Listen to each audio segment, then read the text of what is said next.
খাবারে অ্যালার্জি মোটেই সাধারণ ব্যাপার নয়।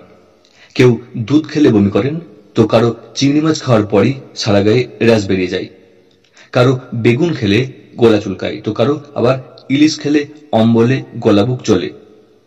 এর কোনোটিই কিন্তু হজম সংক্রান্ত সমস্যা নয়, বরং অ্যালার্জি। খাবার সহ্য না হওয়া আর খাবারে অ্যালার্জি দুটি মোটেই এক নয়।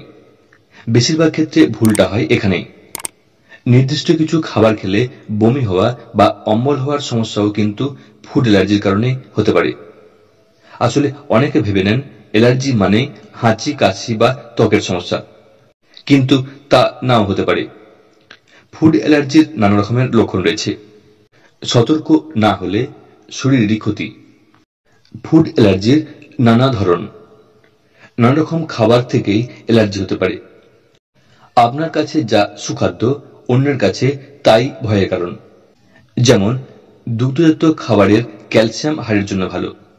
অনেকের দুধ বা দুগ্ধজাত খাবারই অ্যালার্জি থাকে, যা ল্যাকটোজ ইনটলারেন্স বলা হয়। দুধ হজম করতে যে উৎসেচক জরুরি, সেই ল্যাকটোজ তৈরি হয় না শরীরে। আরও একরকম অ্যালার্জি হলো গ্লুটেন সেনসিটিভিটি। আটা, ময়দা বা দানাশস্য খেলে অ্যালার্জি হয়।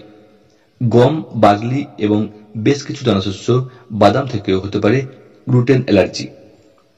ফল থেকে অ্যালার্জি হয় অনেকের। একে বলে ফ্রুক্টোজ ইনটলারেন্স, অর্থাৎ ফাইবার হজম না হওয়া। গায়ে র্যাশ বেরিয়ে যাওয়া, বমি ভাব, অম্বলের সমস্যা দেখা দিতে পারে। ফুড অ্যালার্জির বিপজ্জনক দিক হল অ্যানাফাইলসিস, শ্বাসকষ্ট, গলা ফুলে যাওয়া, রক্তচাপ হঠাৎ করে কমে যাওয়া, হৃদস্পন্দনের হার বেড়ে যাওয়া, জ্ঞান হারিয়ে ফেলার মতো উপসর্গ দেখা দেয়। ফুড অ্যালার্জির পরীক্ষা করানো কেন জরুরি?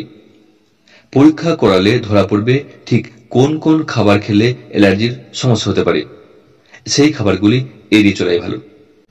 নিশ্চিত হওয়া যাবে রক্তে কোন কোন অ্যালার্জেন মিশে রয়েছে, এতে কি কি হতে পারে। সেই মতো চিকিৎসা করা যাবে। অ্যানাফাইলসিসের মতো বিপজ্জনক অ্যালার্জির ঝুঁকি আছে কিনা সে বিষয়ে নিশ্চিত হওয়া যাবে। তেমন থাকলে দেরি না করে চিকিৎসকের পরামর্শ নিতে হবে। অ্যালার্জি আছে ভেবে পুষ্টিকর খাবারও এড়িয়ে চলেন অনেকে। এতে প্রয়োজনীয় ভিটামিন ও খনিজের অভাব দেখা দেয়। তাই অ্যালার্জি টেস্ট করলে বোঝা যাবে ঠিক কোন কোন খাবারগুলি খেতে পারবেন আর কোনগুলি নয়। শ্বাসকষ্ট, একজিমা, বারবার পেটের সমস্যা, ঘন ঘন অম্বল হওয়ার জন্য অ্যালার্জি দায়ী কিনা তাও ধরা পড়বে পরীক্ষায়। ফলে ভুল ওষুধ খাওয়ার প্রবণতা কমবে।